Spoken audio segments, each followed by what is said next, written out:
Title: Ex-wife seeks redemption after divorce. For several years after our divorce, she dated different people, trying to move on and forget about me. But the harder she tried, the more she realized how much she had messed up. She told me it really hit her earlier this year, right when the lockdown began in New York City, and she was alone with her puppy.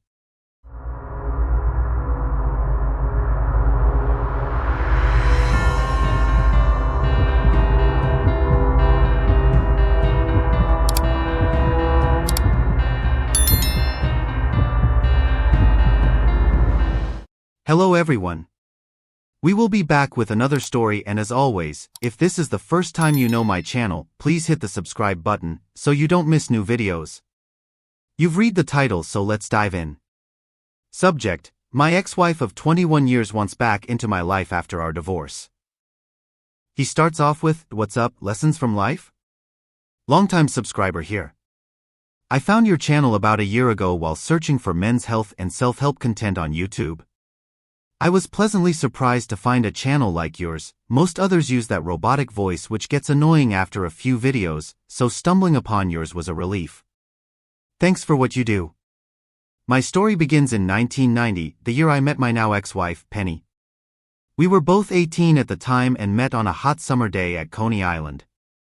I'm from New York City and she's from New Jersey. She was there with her sister and a few friends, and I was with my buddies. We crossed paths on the boardwalk when my best friend was trying to chat up her sister. Sparks flew between us immediately, and within 3 days, we went on our first date. We dated for 2 years before I proposed, and she happily said yes. We were married for 21 years and have 3 children together, 2 daughters, 27 and 25, and a 21-year-old son. 3 months ago, my youngest turned 21, marking a special day as my baby boy became a man. I took him out for dinner and drinks to celebrate. The weather was still nice, and New York City had outdoor dining due to the virus. While we were enjoying ourselves, I got a text from my ex out of the blue. Mind you, this was the first time she had reached out since 2014. We divorced in 2013 after she cheated on me with a mutual friend. I've decided to leave out the details of the affair for now, but maybe someday I'll share them. I asked her how she got my number since I had changed it and blocked her from all forms of communication. She said she paid for a LinkedIn Premium account to access my contact info. For context, our son hasn't spoken to his mother since our divorce, or more accurately, since he caught her cheating. He walked in on her and her lover when he came home early from school one day. She had forgotten it was a half day and thought she had the house to herself until I returned from work. From that moment, he completely shut her out. When we discussed custody during the divorce, he immediately said he wanted to live with me. She tried to reach out to him multiple times, but he shunned her, even refusing to refer to her as his mother, instead calling her his biological contributor.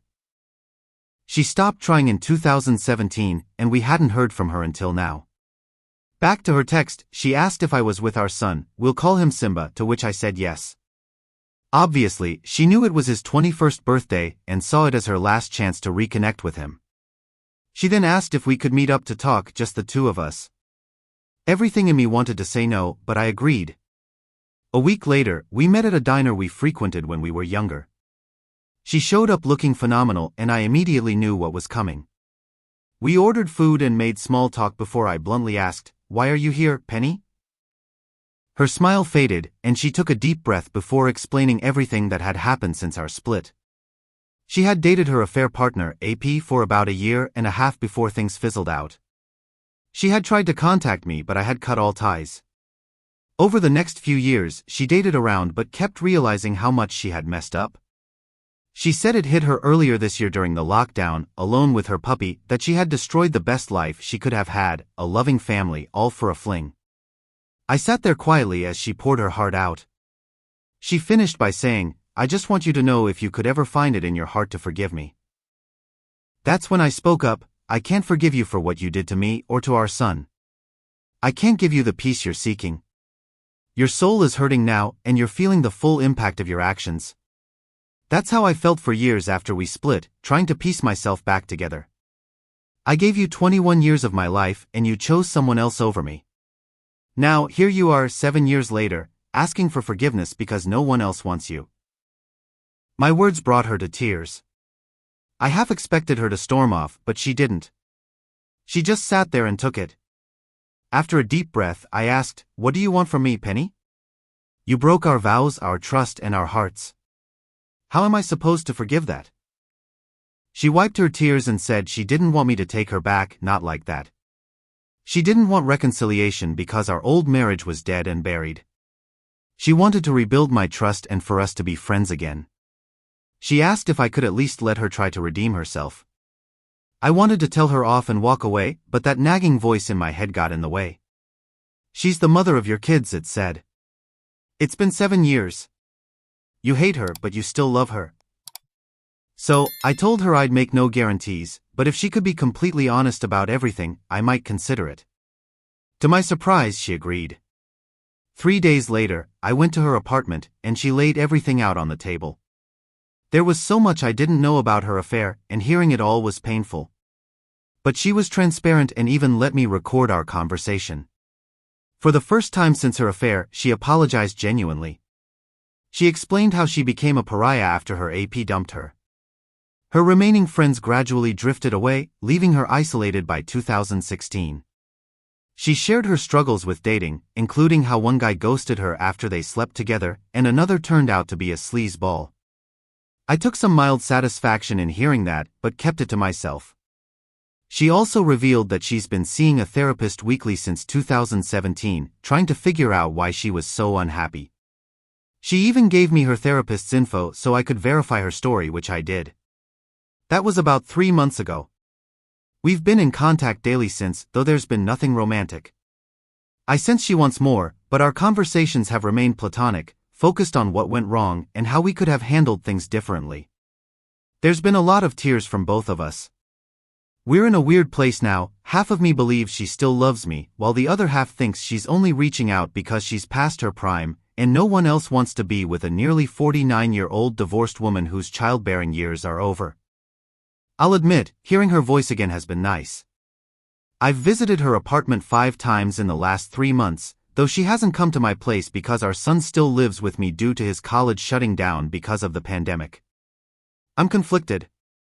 I don't trust her, not after what she did, but she's been more honest with me now than she ever was during our 21 years together. Sometimes I catch her staring at me, and when I meet her gaze, she looks away ashamed. When I asked why she does that, her response left me conflicted. She said, "You used to be so warm and friendly. Now you're cold and methodical, and I know I'm the one who made you that way. I killed that joyous part of you, and it makes me feel horrible." I can honestly say after 3 months that she deeply regrets what she did to us. That much is clear. What's also clear is that she wants back into my life in whatever capacity I'll allow. She says she's not the woman I married or the one I divorced, but a completely new person. I'm growing to like this new version of her, but I'm still keeping my distance. I'm giving her enough space to prove she can stay on this path consistently. I haven't told anyone about our contact because, for now, this is between her and me. My son is spending Christmas with his girlfriend's family, so I'll be solo this week. I plan to spend time with Penny in New Jersey, as she's going to be alone as well. My daughters stay in touch with her, but they no longer live nearby. One is in Toronto, married and expecting, and the other is in Seattle, working for a video game developer. Again, I'm conflicted. Part of me thinks spending Christmas with her is a terrible idea, but another part of me thinks it's a step towards rebuilding trust. Let me be clear, I don't owe her anything. I'm not doing this for her, I'm doing it for me. If, by some chance, I decide to let her back into my life, it will be because I choose to, not because she deserves it. So that's where I am now. I'll keep you updated on how things go over Christmas and in the future. Anyway, I'll end the email here. Merry Christmas and be safe and well, my man. Wow. Let me give my thoughts. Wow, so after all these years she's coming back. Here's my take. It does seem like you're leaning towards forgiving her because you mentioned that she seems genuine, and maybe she is. She probably realized it wasn't worth it to try to upgrade to someone else. You said the guy had a nice car and money, but it didn't work out. After the divorce, she didn't apologize, moved on with her life, and tried dating others, but it didn't work out. Now, all of a sudden, she misses you. Think about it, if things had worked out with the AP or anyone else, she wouldn't be thinking about you. So I don't know, man. Just let us know what happens. Salute to you, man. Hopefully, everything works out for you and your son. Guys, let me know what you think in the comments. If you want to share a story, send it to Lessons from Life, and I'll catch you guys in the next 1 inch.